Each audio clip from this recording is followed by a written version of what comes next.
todos, sejam bem-vindos ao quadro Café com Líder, que é um quadro aqui da Cuidadoria, onde a gente vai conversar aqui com alguns líderes que fizeram a formação de líderes evolutivos da Cuidadoria. E hoje eu estou com a Rafizi Santos, que é diretora de aprendizagem na Humans at Work. Olá, Rafizi, tudo bem? Boa tarde. Oi, boa tarde! Não sei, né, que horas vocês vão nos ver. Então, olá, todo mundo que tá aí do outro lado. Aqui é de tarde. Bom, um prazer sempre contribuir com vocês, né, Henrique? Eu adoro muito a cuidadoria, sou fã. E gostoso, assim, poder compartilhar, né, 2 anos depois da formação, um pouco do que eu aprendi e vivi como líder, né? Uma colheita bem legal, assim, do que a gente aprendeu lá em 2020. Legal. Bom, Rafiz, conta um pouquinho o que é diretora de aprendizagem. O que você faz aí na Human at Work? Conta um pouquinho Então, também da essa é sua uma trajetória, né? legal, vamos nessa. Esse cargo é muito legal porque ele é um cargo majoritariamente novo, assim, né, dentro das organizações. Falando um pouquinho de história, ele começou a surgir dentro das empresas mais ou menos em 1997, igual a música do Rei Tim, lembra? Meu nome. No mesmo ano que o Rei Tim, minha banda de emo-core, hardcore, que eu gostava muito. Deus o livre se eu falar que Rei Tim é emo, mas hardcore, então eu me confundi. E, né, surgiu em 1997, quando as pessoas começaram, né, a se ligar do quanto é importante trabalhar aprendizagem, treinamento e desenvolvimento dentro das organizações, né? Então, eu não gosto mais tanto desse termo treinamento e desenvolvimento, eu acho que ele já está bem obsoleto, mas eu estou dizendo aqui a título da gente entender um pouco como foi, né? Então, a gente ter um profissional na diretoria das empresas que atua junto com o CEO, com operações, com marketing, né? Com people, né? Com as pessoas, para pensar o que elas precisam aprender, que habilidades elas precisam desenvolver para que a organização atinja os seus objetivos e esteja bem alinhada com o planejamento, com os negócios e tudo mais. Essa é a função de que ocupa essa cadeira que em inglês chama CLO, né, de Learning, Chief Learning Officer, né? Mas a gente chama de diretoria de aprendizagem aqui no Brasil.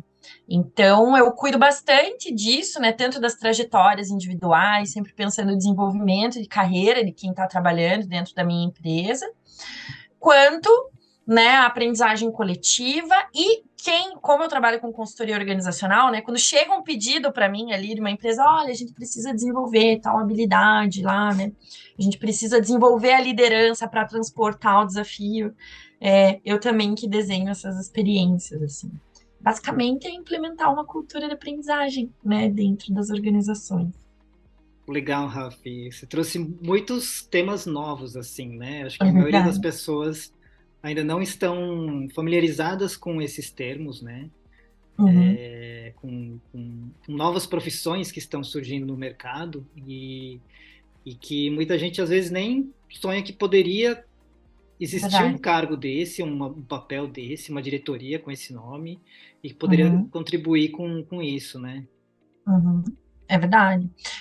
Bom, então, assim, se vocês têm algumas dúvidas, né, então pensa no nível mais alto da empresa, né, que a gente chama de diretoria. Então, tem uma pessoa que é o CEO, né, que vai ali nortear, organizar, né, ele é o grande, como eu chamo, o capitão da organização, assim, se a organização fosse um barco, ele é o capitão, né. Então, ele que vai garantir, né, que o planejamento da empresa esteja sendo executado e orientar as pessoas que estão abaixo dele ali para fazer isso, né? Aí tem o diretor de operações, que também é mais um bracinho dessa execução, diretor de marketing, que daí essa já é um pouco mais popular, né?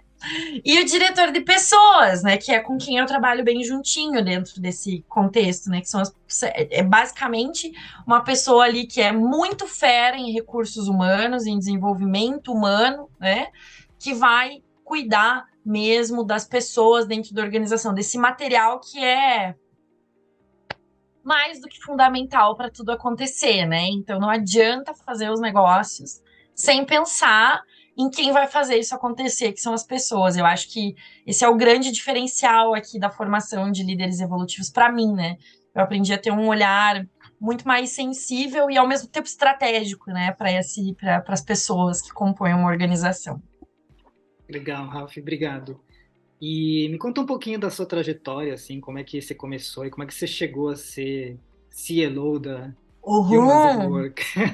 Gente, é muito doido, né? Porque eu acho que eu comecei na filosofia, eu acho que isso é bem. Hoje mesmo eu estava pensando sobre isso, sobre o quanto isso é basilar, assim, dentro da minha carreira, né? Porque eu não sou dos recursos humanos, mas sou, né? Tipo, eu não sou da psicologia, mas eu estudei a mãe da psicologia, né? Então, assim, eu sou meio vira-latinha, né? Dentro da. Mas, assim, uma coisa bem. É, é uma miscelânea mesmo, né? De formações, assim. Eu acho que a filosofia, ela traz muito essa coisa de ir fundo no ser humano, que era uma coisa que eu queria muito, sabe? Por isso que eu escolhi a filosofia, porque eu queria ir muito fundo nesse negócio chamado gente. Então, eu falava, não dá para entender, então eu quero, vamos lá, né? E aí eu, desde 2008, dedico a minha vida a isso, né? E então, isso é bem importante. Eu sou mestre em filosofia, né? E trabalhei, assim, um lado bem duro da filosofia. Eu trabalhei com filosofia da ciência, teoria do conhecimento. Eu tinha uma pira com isso, assim, sobre como a gente conhece as coisas, como a gente aprende o mundo, né? Não é à toa que eu trabalho como diretora de aprendizagem hoje, né? Então, assim, foi por aí. E daí eu comecei na universidade, né? Porque a trajetória mais padrão, né? Do profissional de filosofia é ir para a universidade. E aí eu comecei ali. E ali eu descobri um universo muito interessante, né? Porque dar aula para adultos é uma coisa muito diferente, assim. Porque chega cada um com a sua bagagem, cada um com o seu estado, que você começa às 19 horas, entendeu? Tem gente que não trabalhou o dia inteiro, tem gente que trabalhou o dia inteiro, tem gente que vai sair de lá e trabalhar, vai pegar o terceiro turno às 23, né? Então, assim, você vem com pessoas de realidades muito distintas, né? E você tem que fazer aquilo funcionar. Todo mundo, né? Eu era pessoalmente comprometida com fazer as pessoas aprenderem. E aí isso me levou a estudar novas metodologias, andragogia, técnicas de aprendizagem, né? E a minha sala de aula virou uma coisa muito doida, incrível, eu adorava, era muito legal, né? E os meus alunos também. E aí eu fui convidada a criar e coordenar a primeira pós-graduação em inovação daqui de Curitiba, de uma universidade daqui, que já tinha um certo reconhecimento, né, por ter esse apetite à inovação, e aí a gente criou uma pós-graduação com o nome de Inovação e Gestão do Futuro. Foi super legal. E aí foi aí que eu pulei para esse mundo do business, né? Porque quando me falaram isso, me fizeram esse convite, eu falei, mas eu sou da filosofia. E aí a diretora da universidade disse assim: mas claramente você é uma profissional da inovação, olha as tuas aulas. Eu fiquei colada na cadeira assim. Levou um tempo até eu assimilar aquilo, sabe? E foi muito legal, porque aceitar isso, né? Que um profissional criativo, uma pessoa que tem um repertório diferenciado, é um profissional da inovação, foi fundamental, né? Para eu ir começando a trabalhar com empresas, porque daí, por causa da pós, eu comecei a dar consultoria de inovação e pá, e agora estamos aí. Então, isso uma coisa foi levando a outra, né? Então, foi mais ou menos aí minha trajetória. Nossa, que fantástico, né? Porque quando a gente fala em filosofia, a gente logo pensa naquela imagem, né, de um professor super quadradão, não sei o quê. Aquela Com, coisa bem catedrática, né? é, aquele professor de terno, gravata e charuto, assim, né? Falando de. E, Super, super. e você. E uma coisa que achei super interessante foi que você deu sim para essa oportunidade, né? Para uma virada assim de tema na sua carreira que parece que são duas coisas opostas, né? Mas que na verdade não são, que são complementares, né? Isso é muito legal. Eu tenho uma história super engraçada sobre isso, assim, vale super a pena. Porque, imagina, né? Eu, da filosofia, então eu tinha aqui, tenho ainda tenho a coleção dos pensadores na estante, e os livros clássicos de filosofia. E naquela época eu estava com todos os meus materiais da graduação e do mestrado, né? Então tinha xerox, livro assim, cara, às vezes disciplina de um filósofo que eu fiz um semestre só, que tudo bem, super importante, mas não fiquei especialista naquele cara, né? Então tinha muita coisa aqui em casa. E aí, quando me chamaram para coordenar a pós, eu disse, bem isso que você falou, eu disse sim. Aí eu lembro que eu saí dali e fui para a livraria mais próxima comprar livros sobre inovação. Eu falei, gente, e agora? O que eu vou fazer, né? Tipo, foi muito doido, porque eu tinha a vivência, mas eu não tinha a teoria. E eu sou uma pessoa que precisa da teoria também, sabe? As duas coisas caminham juntas para mim. E aí, beleza, daí eu voltei para casa assimilando aquilo, e daí assim, ó, meio que tava tocando a música da Mariah Carey na minha cabeça, enquanto eu tirava os livros chorando de filosofia e botava os de inovação, assim, sem entender nada do que tava acontecendo comigo. Mas foi fantástico. Hoje tá todo mundo misturado aqui, né? Filosofia, inovação e poesia, e os meus catálogos de arte. E hoje eu entendi que é isso. Para você ser uma boa É. profissional da inovação e do RH e das pessoas, você tem que ler tudo de acordo com o que você quiser, ou ouvir, ou ver, que diga respeito a gente. Ou seja, arte, fotografia, poesia, sentimento, tudo isso hoje faz parte, né, do meu background como líder. Mas naquela época foi muito marcante, né, tirar os livros do Descartes, do Aristóteles e pôr, sei lá, Oceano Azul, pôr, né, naquela época Lean Startup, era naquela época a vibe do, né, startup enxuta, né, e tal, foi muito doido, assim, né, E uma mas coisa, desculpa te pode, interromper, venha, venha. mas assim, é, eu li uma vez num livro do Daniel Val, Design de Culturas Regenerativas, ele fala assim que a inovação ela acontece quando a gente conecta duas coisas que nunca antes estavam conectadas, né? Então, imagina, conectar a inovação com a filosofia, o que pode surgir, né? As É possibilidades que muito podem surgir. potente. É isso, E é isso. eu tenho uma pergunta para você, assim, que é filósofa. Quem são os filósofos que você acha que a gente precisa conhecer, precisa aprofundar e ler para entender melhor esse mundo louco que a gente está vivendo agora? Ai, que pergunta gostosa! Eu poderia ficar 3 horas aqui falando com você sobre ela, por favor. Não, mas vamos lá, né? Quem são essas? Acho que a primeira que eu queria trazer, assim, que, puxa, recentemente nos deixou, é uma tristeza, mas também ao mesmo tempo é um legado eterno, né? É a Bell Hooks. A Bell Hooks, ela é fundamental, tá, gente? Tem um livro dela que chama Ensinando a Transgredir. A educação como prática da liberdade. Então, você que trabalha com educação, educação corporativa, treinamento e desenvolvimento, RH, né? Você que trabalha treinando gente, ensinando outras pessoas, é leitura obrigatória, Bell Hooks, e ela tem também um sobre pensamento crítico. Muito bom, tá? Precisamos muito. Nossa, é a base. Você quer ser profissional da inovação? Tem que ter, né? Pensamento crítico, porque o que que acontece, né? A inovação, a base da inovação, o que que é? Você olhar para uma realidade ali, né? E começar a perceber os padrões dessa realidade. Então, o primeiro olhar da inovação não é para perceber aonde inovar, é o que está padrão, né? Então, a gente olha o que está padrão e depois usa o nosso pensamento crítico e diz o que que a gente precisa romper o padrão aqui, o que que a gente precisa ir além do padrão aqui, né? Porque o padrão é não inovar, então inovar é ir além do padrão. E aí o pensamento crítico faz toda a diferença, né? Então a Bell Hooks é a primeira. Eu gosto muito quando a gente fala de ESG, né, que as empresas estão falando muito agora desses indicadores de sustentabilidade.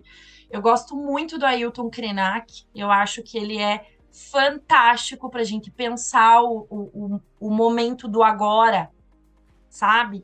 E de qual que é o nosso papel como organização, como líder dentro desse ecossistema. Ailton Krenak não é sobre coisas que estão fora dos muros da organização, é dentro, tá? Eu acho ele uma grande referência, fantástica.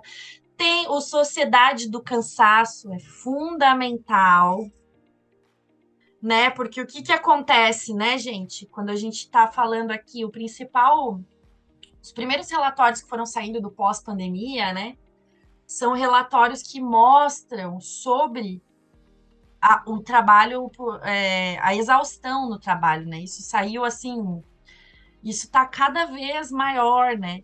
E o livro da Sociedade do Cansaço ajuda um pouco a gente a compreender essas dinâmicas e qual que é o teu papel como líder. Eu acho que aí né, a gente tem que saber. E lembrando, né, que diversidade, quanto mais diversa uma empresa, menos índice de burnout as pessoas têm. Nossa, que legal Quando a gente cruza os dados, muito legal esse dado aí. é, Anotem aí, gente, pessoal isso. E de treinamento No e McKinsey desenvolvimento. tem esse dado muito legal também, né? Empresas que têm líderes mulheres, negras, tananã, é a mesma coisa. As equipes relatam um maior bem-estar. Então a gente vê o quanto a diversidade realmente impacta, né? Na produtividade e tal. Então esse relatório é muito bom, né? Eu acho que para começar, eu diria esses três, para entender os desafios, assim, o básico, né? E são leituras super gostosas. Tem podcast, tem YouTube. Você pode, de qualquer forma, acessar eles, assim, tem vários formatos, né? É legal. Bacana. Gostei muito do Sociedade do Cansaço, né? O sul-coreano Han Byung-chul. Ele Hum. lançou um livro recentemente chamado Infocracia. Não sei se é esse o título do nome, mas o título do livro, mas fala sobre infocracia, né? Sobre como a tecnologia da informação, os algoritmos, as big techs estão Uhum. manipulando realmente as pessoas por meio desses algoritmos, né? Eu ainda não li, mas está na minha lista, quero Nossa, comprar tem que. e super vale a pena para entender esse momento louco aí de polarização de mundo que a gente está vivendo hoje, né? Nossa, sim. E o papel, né, das tecnologias, da internet, das redes sociais, né, em tudo isso, assim, como está realmente nos moldando, né? Exatamente. Agora, vamos mudar um pouquinho de assunto, Rafa. Eu queria perguntar para você o que é que te motivou a fazer a formação de líderes, como é que foi a jornada? Conta um pouquinho aí pra gente. Então, para mim foi a pandemia, né? Porque o que aconteceu, né? A formação acho que começou 15 dias depois da pandemia, assim, e já estava meio que acontecendo, assim, quando eu me inscrevi, não no Brasil, ou já tinha começado no Brasil, mas não na minha cidade. Eu falo de Curitiba. E aí, eu sabia, assim, que ia acontecer um negócio muito doido. Eu não Todo mundo achou que ia durar 15 dias no começo, né? E eu confesso que eu entrei nessa onda, mas de alguma forma, né, no começo ali, mesmo quando a gente não sabia lidar, né, com aquilo, eu sabia que ia ser algo que ia ser determinante, de alguma forma, né, no que a gente ia viver dentro das empresas. E aí eu falei, gente, eu vou ficar 5 minutos antes, entendeu? Eu vou estudar o que eu acredito já antes, porque eu acho que vai dar um flip aqui o mundo e eu vou ter que estar preparada para isso, Alguma né? coisa Então, grande ia acontecer, né? Alguma mudança isso, grande no mundo ia acontecer. Essa era a sua intuição. aham, era isso. Eu não sabia nem por quê, assim, foi absolutamente intuitivo, tá? Eu vou dizer, isso é uma coisa que tem muita voz dentro da minha liderança, assim. O poder daquilo que não é dito, que é sentido e que não tem explicação, às vezes. A minha inscrição foi meio isso, porque eu sentia que eu ia precisar de alguma forma dessas habilidades E porque também tinha muito a ver com o tipo de liderança que eu acredito, sabe? Eu acho que a gente não tá mais usando, sabe? Tá fora de moda já, de modê. Você ser um líder ou uma líder assim, robótico, mecânico, sem coração, sabe? Assim, Uhum. né? Claro, com os devidos limites para não entrar lá na sociedade do cansaço, óbvio, né? A gente não tá falando aqui de, né, de passar de um limite, mas assim, de você ter sentido, né? De você conseguir conferir sentido àquilo que você está fazendo. Então, eu acho que a formação de líderes, ela estava muito em linha com o que eu acredito. E aí, por isso, eu fiz essa escolha, né? E a minha jornada foi muito legal. Nossa, eu acho que eu participei da melhor turma. Desculpa as outras, mas a minha turma foi muito legal mesmo. E foi incrível, assim. Tinha gente do Brasil inteiro. Eu esperava, era o momento da semana, porque imagina, a pandemia, todo mundo isolado em casa. Era o momento que eu mais via gente. Que daí tinha lá 50 pessoas lá, tipo, vamos estudar junto e conversava em grupo e tal. Então foi super legal, assim, para mim, nesse sentido. E, assim, cara, tive relações super duradouras enfim, da formação. Vejo, né, acompanho o que as pessoas estão fazendo, sei que eles também me acompanham. Então foi super legal, assim, né? Eu acho que foi um pouco do que eu já comentei, assim, no vídeo, né, no outro vídeo, que eu acho que é mais do que profissional, sabe? É uma jornada tua, assim, muito particular, de você mergulhar em você, do que é importante para você, basilar para você, e como que isso floresce de dentro para fora, assim, no profissional, sabe? Como você vai capilarizar isso, assim, para as pessoas que passam por você profissionalmente. Eu acho isso muito lindo, muito potente, assim. Bacana. E você fez, né, um projeto evolutivo, né? Eu lembro que eu Sim, mentorei você em algumas sessões, né? sim, Conta um sim, pouquinho do seu projeto, você continua com ele, sim. como é que foi? Então, como foi, né? Eu estava numa outra empresa, né? Eu continuo a Hilmas, né? Eu sou sócia da Hilmas, continuo tendo minha própria empresa, mas eu tinha uma outra, né? Que trabalhava exclusivamente com gênero, né? Com mulheres dentro do mercado de trabalho. Agora eu acoplei isso dentro da Hilmas e a gente atua em outras frentes também, dentro das organizações, né?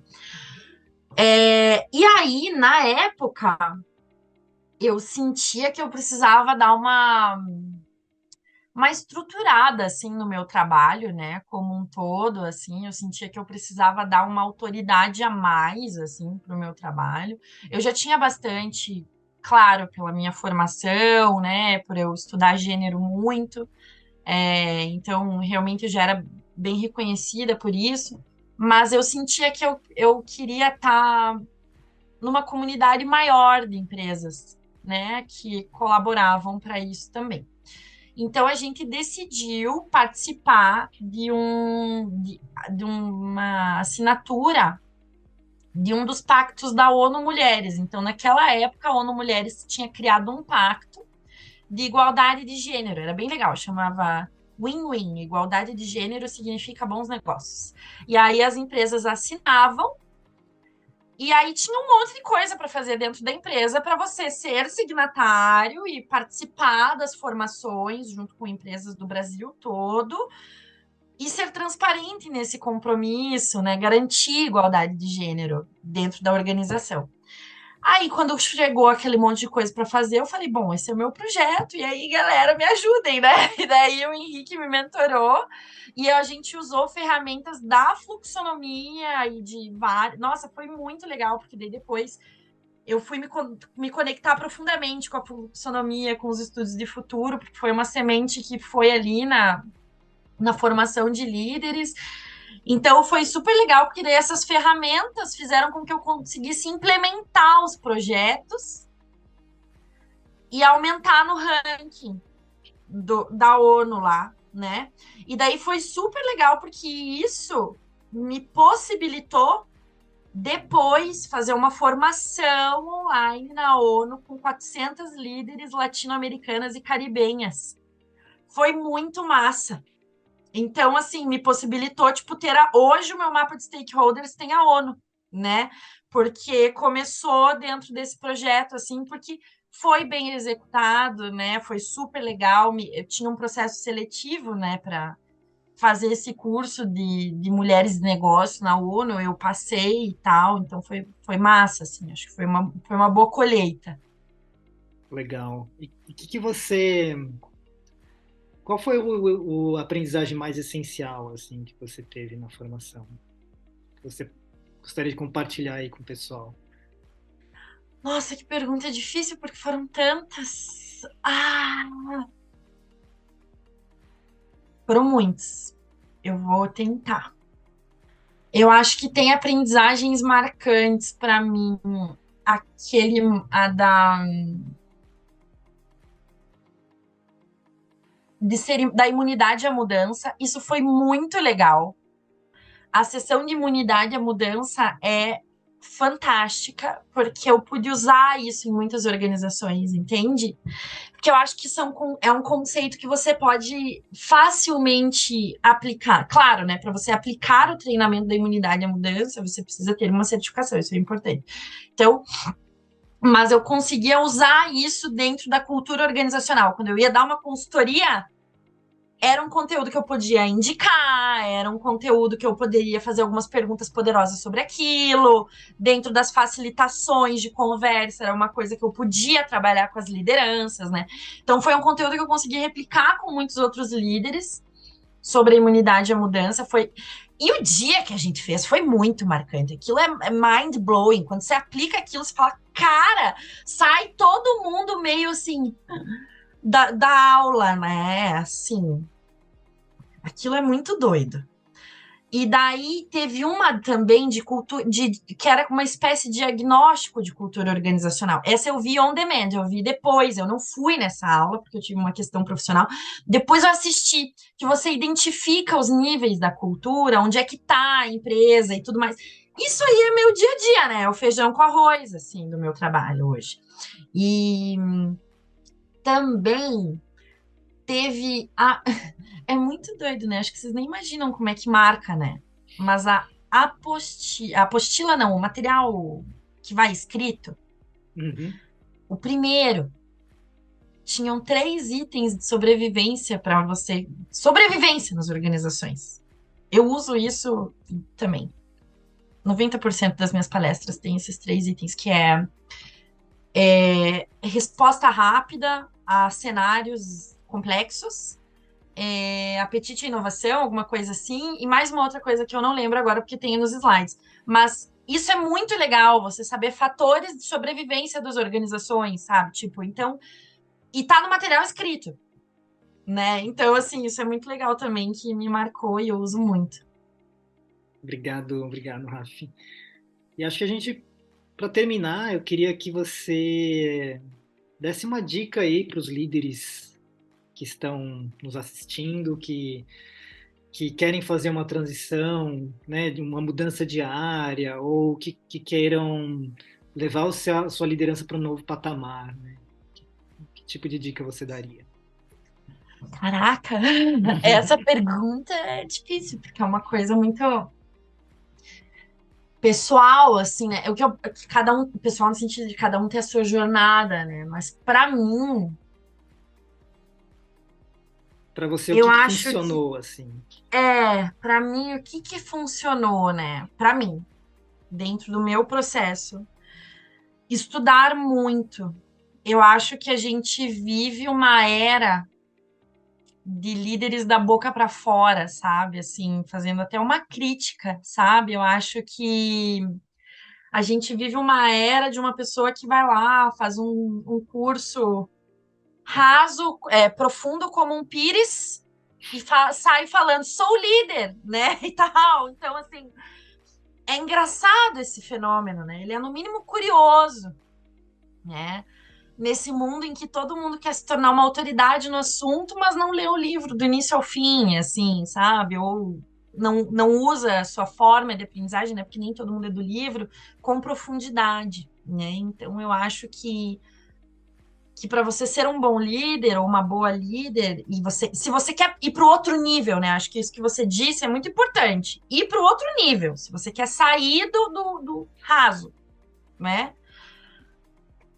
É dedicação mesmo, assim, horas de estudo, horas de mentoria, né? A mentoria é uma ferramenta que te encurta muito, né? Então, fazer mentoria para mim, aproveitar as mentorias da jornada de líderes aqui me encurtou muitos caminhos, né? Então, assim, eu acho que se dedicar profundamente ao tema que move a sua liderança, né? Que no meu caso eram pessoas e inovação, né? Eu acho que é fundamental, assim. E aí, nesse sentido, eu acho que a formação é muito legal, porque além dela trazer esse networking, essa forma de aprender em conjunto, ela também tem a referência, tem ali, ó, você quer ler mais? Vai em tal bibliografia, pega o conteúdo escrito, tem a mentoria, você quer trocar com quem já viveu isso, né? Então eu acho que isso você vai se drivando, assim, sabe, para esse momento de estar constantemente aprendendo. No fundo é isso, né? Se você é um líder que não tem a cultura de aprendizagem em você, dificilmente você vai passar para outro nível, porque hoje treinar, cuidar das pessoas é trazer para elas uma mentalidade de aprendizagem e isso começa em você primeiro. Legal. Obrigado, Rafi. Acho que se eu puder extrair assim, uma pílula do que você falou, é a coisa da coerência, né? Se você quer colocar uma cultura de aprendizagem na sua empresa, você primeiro tem que fa- é, ter essa cultura de aprendizagem você Se mesmo, né? colocar nesse E lugar de colocar, aprendiz também, né? sim, sim. É, é isso. E o líder Nossa, do isso para mim é futuro é um muito. aprendiz eterno, né? Não tem nada Total! fixo, permanente, tá tudo mudando, né? Contextos mudam de uma hora para outra. Uma hora é guerra, outra hora é pandemia, outra hora é mudança de presidente, outra hora é.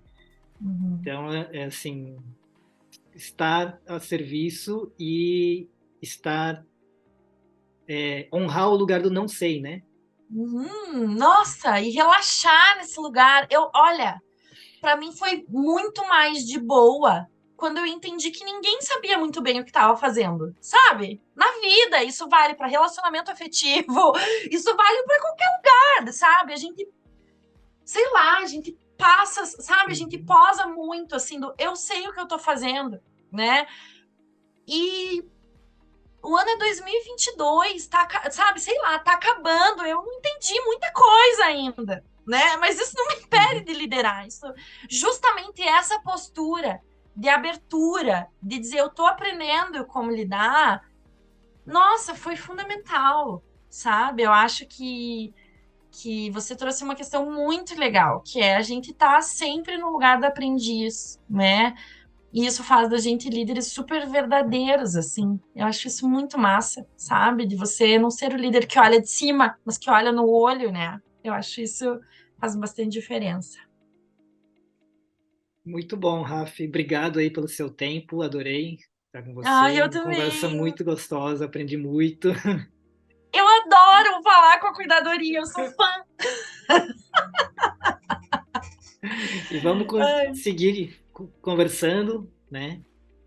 Aproveitar sim, essa oportunidade para a gente seguir conversando, trocando. E é sim. isso. É isso, gente, ó. Beijo, façam a formação e me chamem para contar como tá sendo, porque eu sou fifi, fofoqueira, quero saber. Então tá bom. Se cuidem! Obrigado.